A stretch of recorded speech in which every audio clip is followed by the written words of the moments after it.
Assalomu alaykum. Mana bugun biz yangi darsni boshladik, ya'ni kolonnalar. Bu kolonnalar bu binoyimizning asosiy konstruksiyalaridan biri.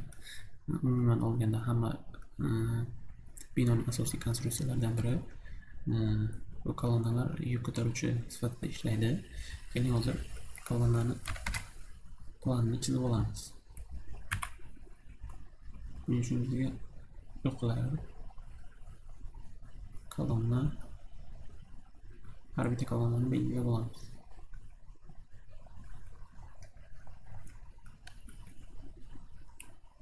Bloklar.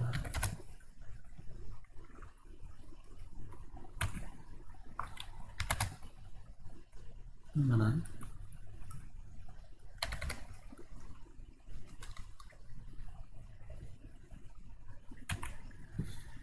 xo'sh, endi kolonnalarni nomlab chiqamiz.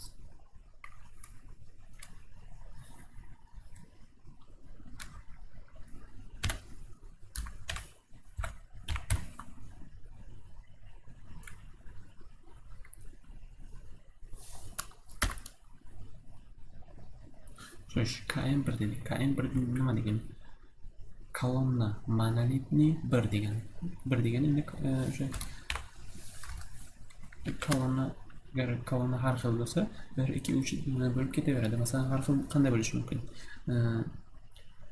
Masalan, hozir bizning binoyimizda hammasini kolonna 1 desak ham bo'ladi. Agar boshqa misol boshqacharoq bino yoki ijod bo'lganda kolonnani har xil qilish mumkin. Masalan, balandlikda har xil bo'lsa, uning nomi ham o'zgaradi yoki bittasiga kamroq yutishyapti, bittasiga ko'proq yutishyapti. O'shanda ham ichidagi armaturalar o'zgaradi. Shuning uchun nomi ham boshqacha bo'lib ketaveradi.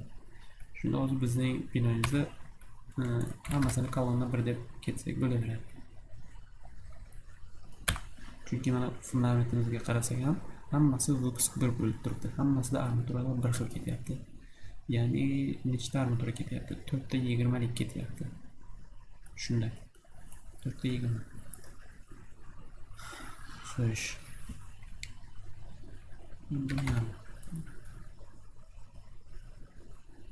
Buni qilishga joy yetmayapti.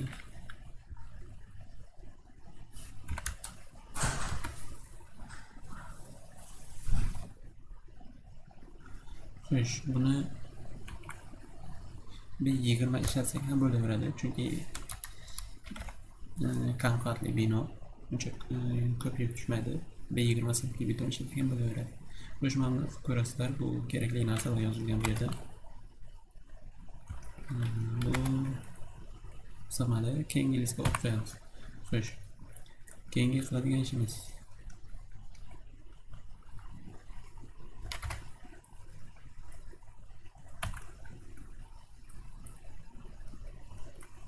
uchta qavatni kooperativ qilib olamiz.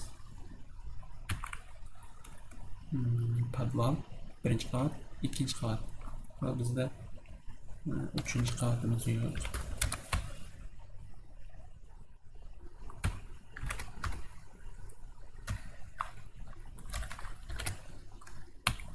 O'chirib tashlaymiz.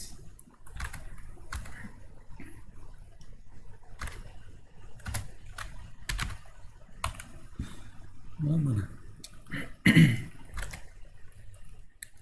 Xo'sh, arifmetikalarni bir xil qilib olamiz.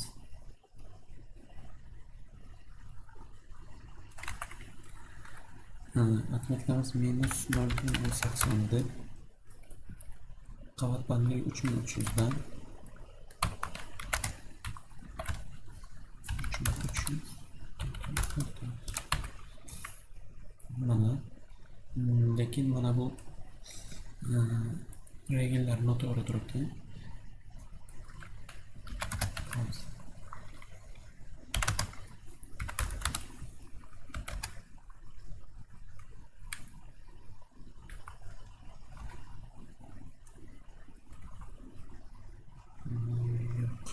Bu adashimiz minus 0,300 bo'ladi. Bu regelning ustida ko'rayotgan bo'lsangiz, plitaning ustida emas. Xo'sh. To'g'ri.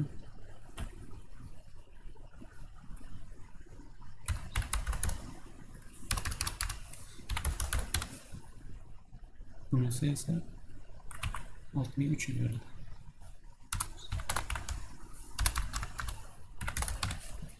Mana bo'ldi.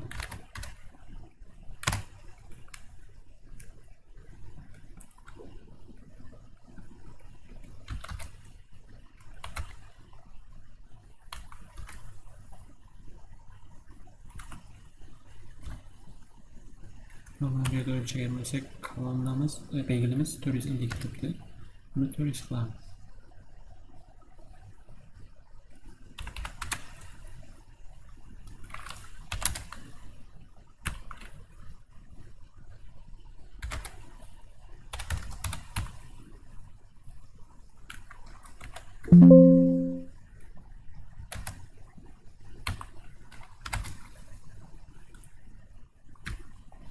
Bunisini ham.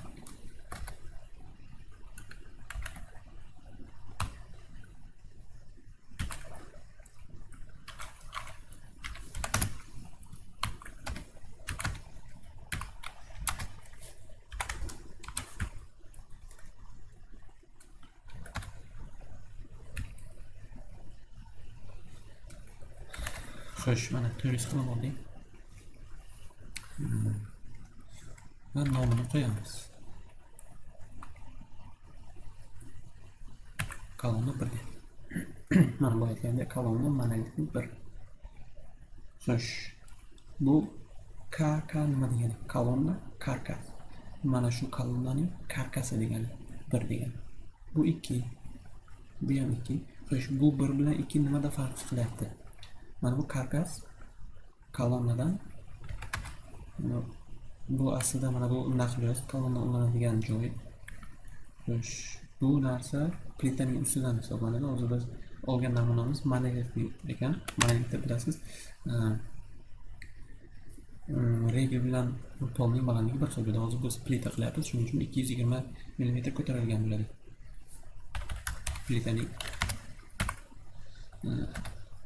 Plitaning qalinligi qolyapti mana bu yerda. 220 desak ham. Mana bu 1020 bo'ladi.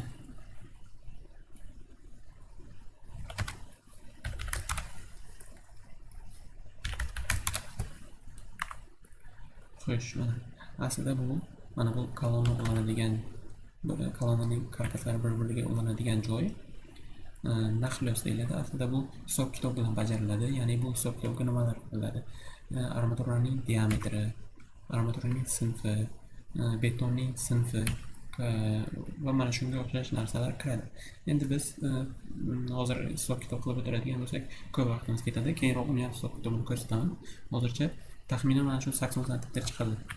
Ya'ni mana bu joy hozir 600 chiqadi, 80 sm va mana bu 220 mm bilan 800 armatura ulanadigan joy va 220 plitaning joyi 1020. Mana shu joy 1020 qolishi kerak.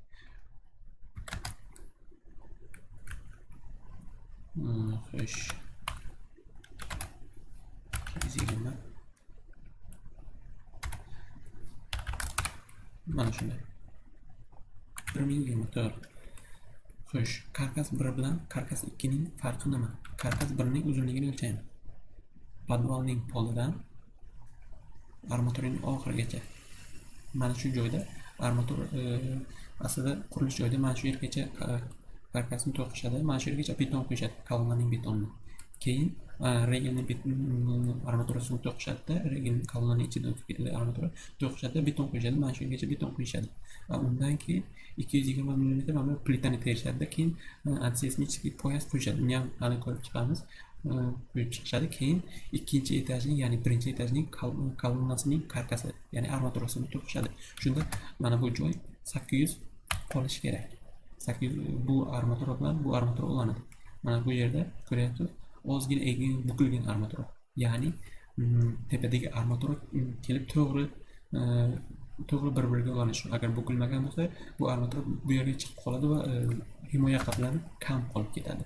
Bu esa mumkin emas. Himoya qatlari kam qolish. Mana shunday, shuning uchun mana shunday bukib qo'yishadi. Bu armatura diametri mana bu ichki armatura diametri 20 bo'lsa, bukilish joyi ham 20 mm bo'ladi. Buni keyinroq rasmlarda gruppaga tashlab qo'yaman, ko'rasizlar.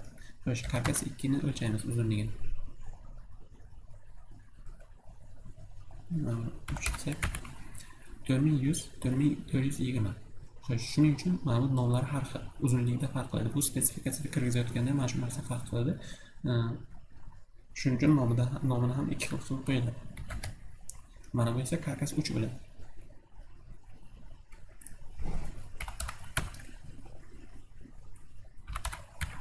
Ya'ni mana bu 3 bo'ladi, chunki mana bu yerdan chiqyapti karkas, mana bu yerda tugayapti.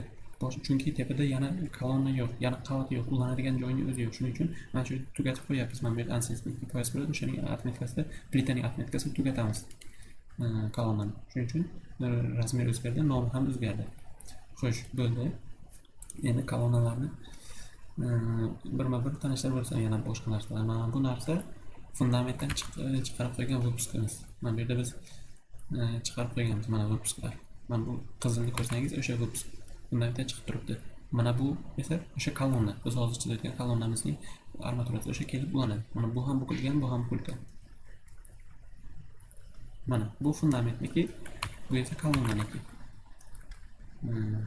Mana bu 80, chunki bu yerda plita bo'lmaydi. 800 qoldi, 800 o'zi yetadi. Birovlarni tushuntirdim, arifmetikani tushuntirdim. Mana bu qirqimlar. Mana shu kolonnaning mana shu yerdan qirqsak, nimalar ko'rinadi bizga? Ya'ni hozir ko'rsataman.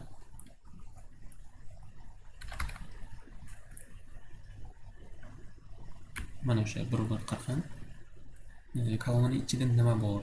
Ya'ni nechilik armatura bor, diametri, soni va kolonnaning o'lchami, nechiga nechi, 400 ga 400, 500 ga 500 yo boshqa hamma narsani ko'rsatadi mana shu qirqimda. Va biz buni ko'rsatamiz. Karkas 1 uchun, karkas 2 uchun. To'g'ri, men hozir aslida bu hisob kitob bilan bajariladi. Keyinroq yana hisob kitobini ko'ramiz. Men qo'lda hisoblash formulalarni ham tashlab boraman kanalga. Unda hisoblab borsangizlar ham qo'lda mana shu kolonnaga nechilik diametrdagi armatura ketishini hisoblasangizlar ham bo'ladi qo'lda. Hozircha taxminan o'sha birda 4 ta 20 lik qo'yamiz. Ya'ni mana bu 4 ta 20 lik va mana bu yerda yana 4 ta 22 lik bor ekan. Mana bu yerda bu men hozir e'tibor berganimiz ko'p qavatli uyning namunasini oldim. Bu bizga shart emas. Bu yerda ko'p armatura juda. Shuning uchun bizga kerak emas bu. Ortiqchasini bilib tashlaymiz. Bu ham kerak emas. Bu xamut. Bizga mana bu o'zi xamut yo'lda yetadi. 8 lik A1 yetadi. Va ko'pchilikka necha ishlatganmiz? 6 lik A1 ishlatganmiz. Hammani 6 lik qilamiz buni. Bir xil ketsin. Xo'sh, karkas 1 uchun, karkas 2 uchun. Mana karkas 1 uchun, karkas 2 uchun ham 1/1 qirqim ketyapti. Ya'ni podval uchun ham, birinchi qavat uchun ham bir xil armatura ketyapti. Xo'sh, mana bu armaturaning o'lchamlari, himoya qatlamlari, buni tushuntirganman. Mana bunisi uncha kerak emas. Ortiqcha. Bu ham. Xo'sh, bir nima deyapti? 4 ta 20 lik A3 sinfli armatura. To'g'ri turibdi. 2 6 lik diametrli A1 armatura. Ham sifatida ishlatamiz. Bo'ldi. Mana shular. Bo'ldi. Endi mana buni 2 qirqim deymiz. Chunki bu faqat ikkinchi qavatning o'zida ustida hech qanday yuk yo'q. Faqat regenlarning yukini ko'tarsa bo'ldi. Ya'ni ko'p yuk emas mana bularga o'xshab. Shuning uchun ozgina armaturasini kamroq qilamiz. Bu masalan bir xil qilsak ham bo'lar edi, lekin yani ortiqcha rasxodni oldini olish uchun salgina kamroq armatura ishlatamiz. Masalan 2 uchun bu faqat karkas 3 uchun ishlatiladi. Karkas 3 uchun 2 diametrini 18 qilamiz masalan. hozir bu yerda taxminan hamma armaturani taxminan olib ketyapmiz. Aslida bu hisob kitob bilan bajariladi, hech qaysi taxminiy emas. Tajriba yoki ko'nikma bilan mana shunaqa hozircha taxminiy tanlab ketyapman. Keyinroq buni qo'lda hisoblash formulalarini ham gruppaga tashlayman, ko'rib borasizlar. Xo'sh, bo'ldi. Bu listimiz kichkinalik qiladi.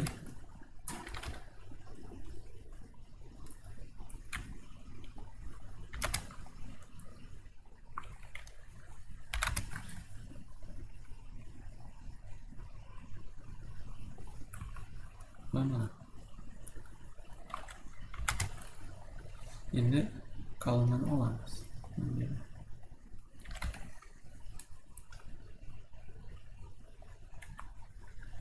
Xo'sh, karkas 1 uchun, karkas 2 uchun. Xo'sh, mana kolonnani birma-bir tushuntiraman. Xo'sh, bizga 4 kerak emas. Bu boshqacha xamut.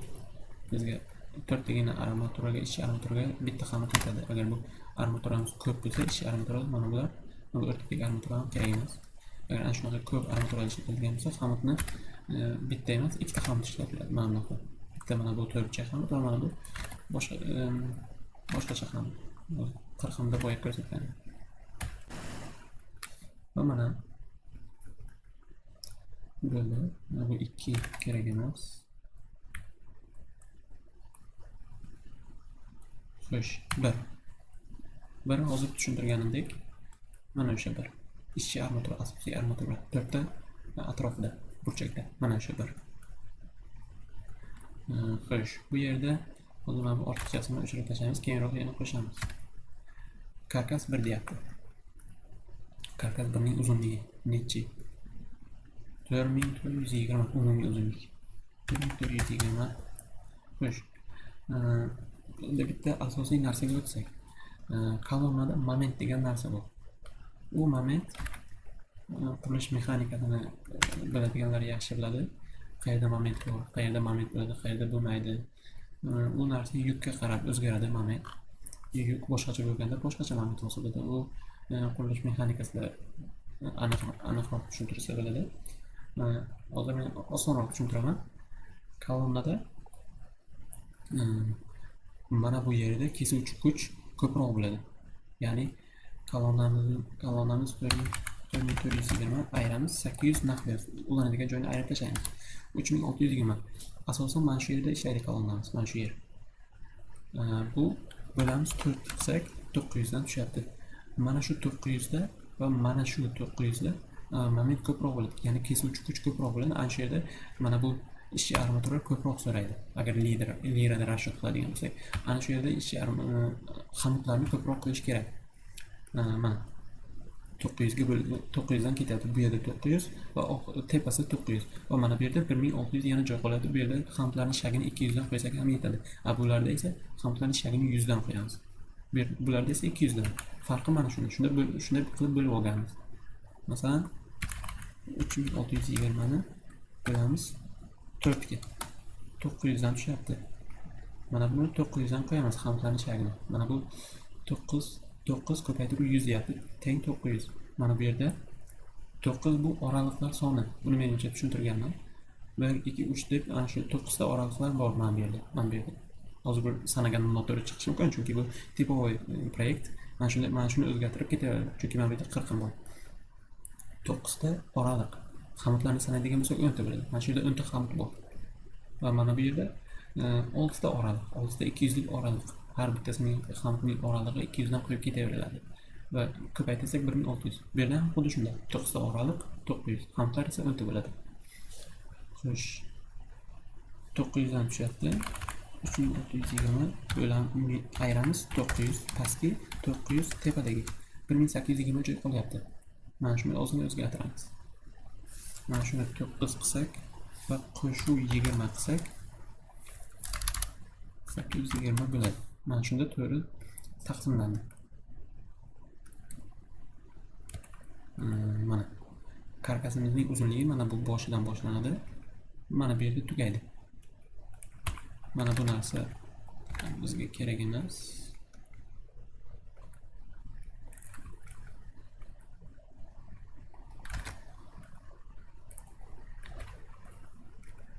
va mana bu tepadagi armatura ulanadigan joy.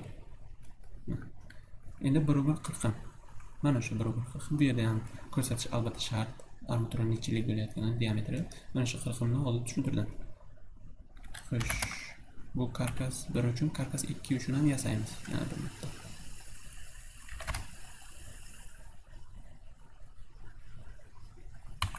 Va nomini o'zgartirish esdan chiqmasin. Karkas 2 uchun uning uzunligi. Xo'sh, mana bu yerdan boshlanib, bu yerda tugayapti. 4100 ekan. 4100 va buni ham xuddi shunday qilamiz. 4100 dan ayiramiz armatura ulanadigan joy. 3300 bo'lamiz 4 ga. 800 dan hisoblaylik. 800.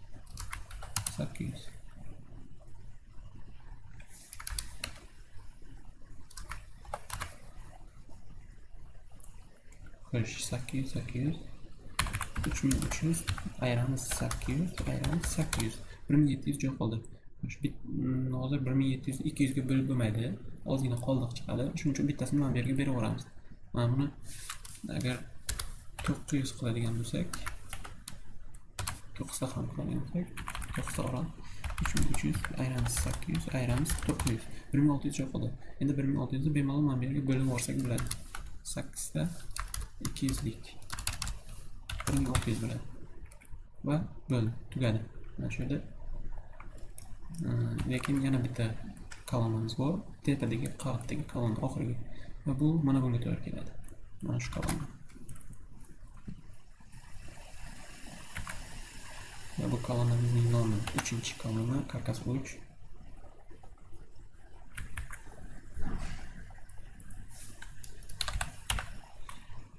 Va bizga 4 kerak emas.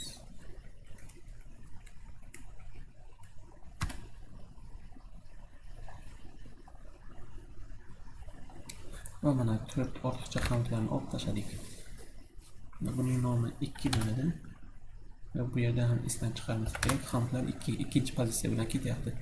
Mana shu adashlar bo'lmasligi kerak. Xo'sh, kolonnamizning uzunligi 3280.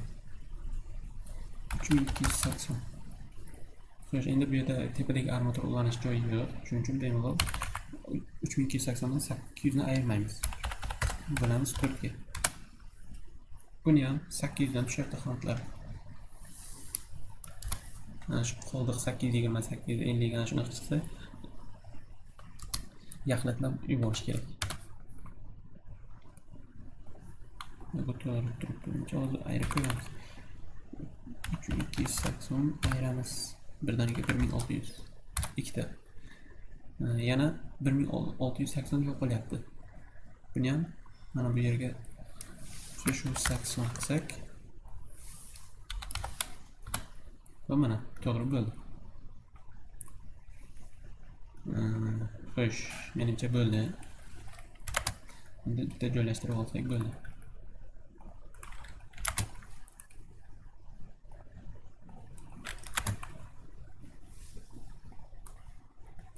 Va 40 ni 2 deymiz.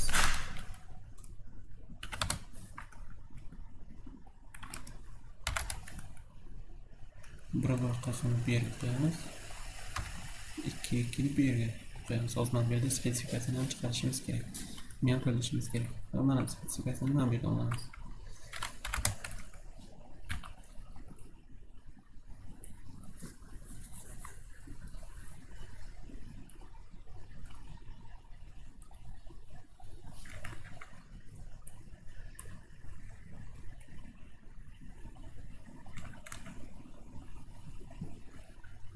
Xo'sh. Kolonna birini hisoblaymiz. Soni karkas birini hisoblaymiz. Soni har bitta kolonna podvalda joylashgan uchun bitta. Qolgani yo'q, ko'ryapsizmi? Bizda nechta kolonna? 1 2 3 4 5 6 7 8 ta ekan. Soni 8 ta deb yozib qo'yamiz. Armaturaning soni 20 lik. Mana bu ular kerak emas. Mana bu kerak emas. Mana bu kerak emas.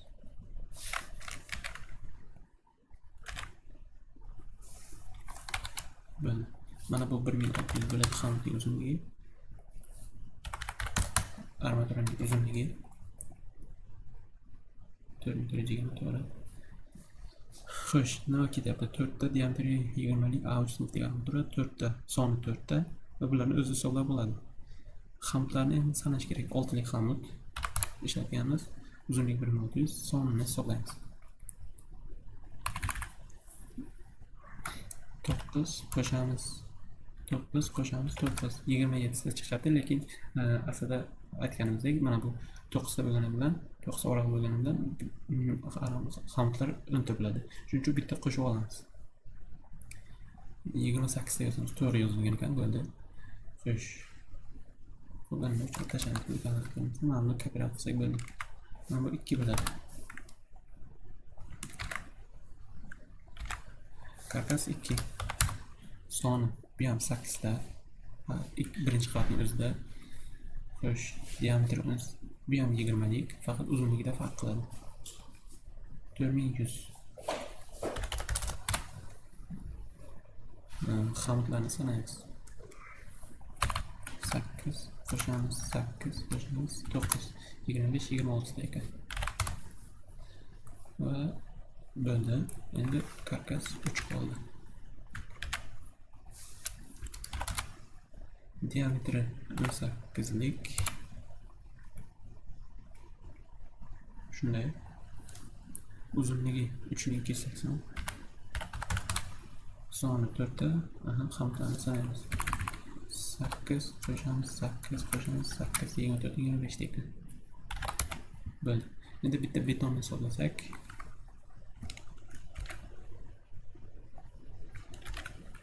Mana kolonnaga ketadigan beton deyapti. 20 lik ishlatyapmiz.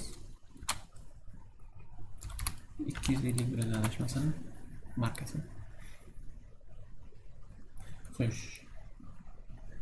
Mana bu kubini hisoblash kerak. Bitta kolonnaning kubini hisoblaymiz. Uzunligini hisoblaymiz. 10200. 10,2 metr hisoblaymiz. Ko'paytiramiz. Bu uzunligi ko'paytiramiz ikkita qalinligi, ya'ni kolonnaning o'lchami 40 ga 40. Ko'paytiramiz 0,4, ko'paytiramiz 0,4. Aha. Bitta kolonnaga 1,63 kub beton keladi. Buni ko'paytiramiz 8 ga, ya'ni kolonnalar soni 13,05 06 13,1 deb yozsak ham bo'laveradi.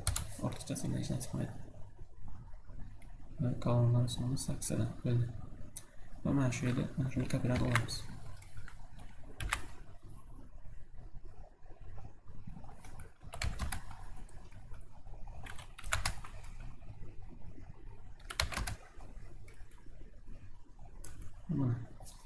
Endi yana bitta narsa, bu kolonnaga ketadigan armaturalarni hisoblash kerak-da. Bu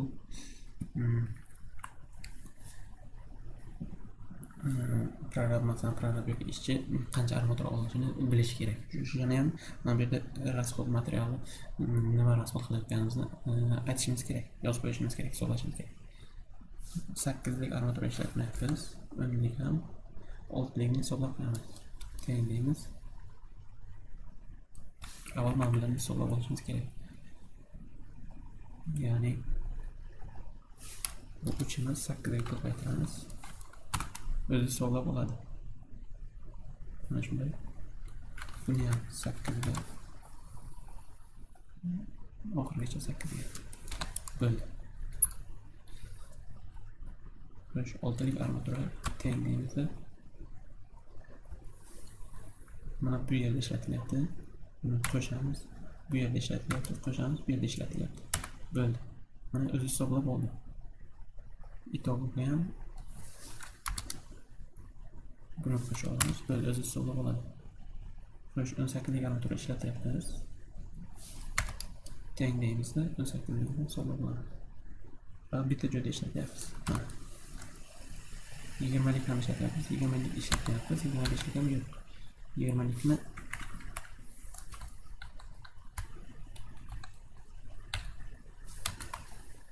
tenglaymizda 20 likni hisoblab olamiz. Qo'shamizmi?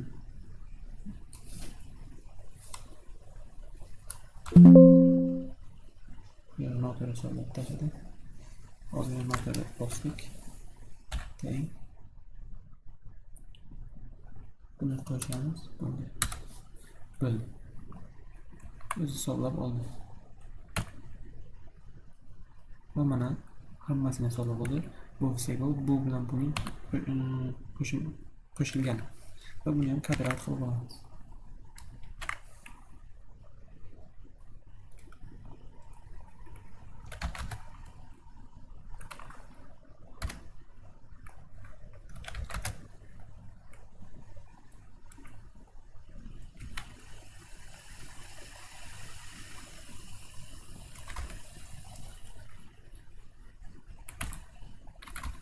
Va har bitta konstruksiyaning o'qi bo'ladi. Mana shu o'q shu isdan chiqmasligi kerak. Va buni yopib qo'yamiz. Bitta saqlanib qolamiz. Xo'sh. Nomini yozib qo'yamiz.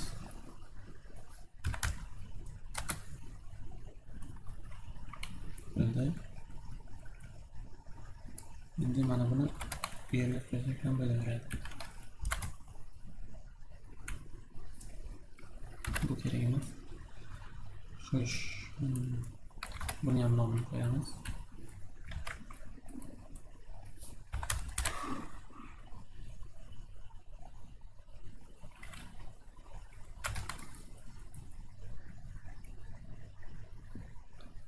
Va mana bugungi darsimiz ham tugadi, ya'ni kolonna darslarimiz tugadi. Keyingi darsimiz regel bo'ladi, ya'ni regellar ozgina ko'proq vaqtni oladi.